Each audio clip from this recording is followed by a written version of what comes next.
The key difference here is what is called unconscious assimilation. Unconscious assimilation of pattern is a recognition that the unconscious processes we use as children to learn the most fundamental and important things we have available as skill sets were learned largely through imitation of people who were around us who had competencies. There's a lot of recent, beginning in 1996 with work by Michael Arbib, a lot of evidence for a specialized set of neurons called mirror neurons, which are triggered when we both carry out an activity and the same cerebral brainwave patterns emerge if we watch another human being carry out the very action. Example, the classic experiment, an experimenter, a subject sitting at a table, the experimenter is arranged for electrodes to record the brainwave configurations of the subject. A technician is watching the instruments to make sure that all is functioning well.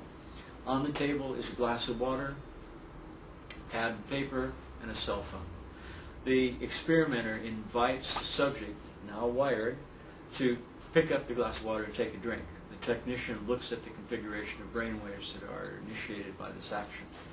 Then the other two tasks, signing his name, picking up a cell phone, and looking to see whether any new emails have come in, our tasks are performed in sequence. After very little work, the technician will be able to signal the experimenter, yes, I have a distinctive brainwave pattern, which allows me to know which of these three tasks are being carried out by the subject who's wired. At this point, the experimenter, in a slightly devious mode, says to the subject, thank you so much for your cooperation. Do you have any questions about the experience? The subject will then engage in a conversation. This, of course, is actually the beginning of the experiment.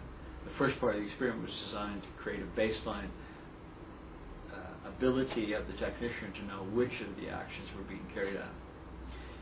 Now, during this casual conversation, the experimenter, not the subject, the experimenter reaches over, takes a glass of water, and takes a drink.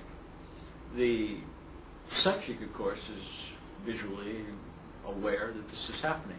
The technician will immediately report that the brainwave pattern triggered by observing the experimenter take a drink is the same brainwave pattern configuration which was there when the actual subject took a drink of water directly.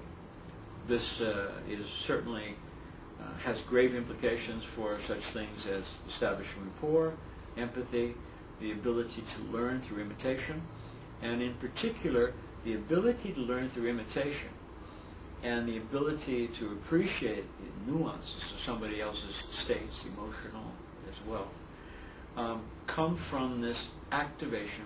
When we're observing someone in a state, it activates the corresponding configuration of brain waves and physiology in ourselves through the mirror neurons, and this is the way we come to an appreciation of what is in fact happening within this other person.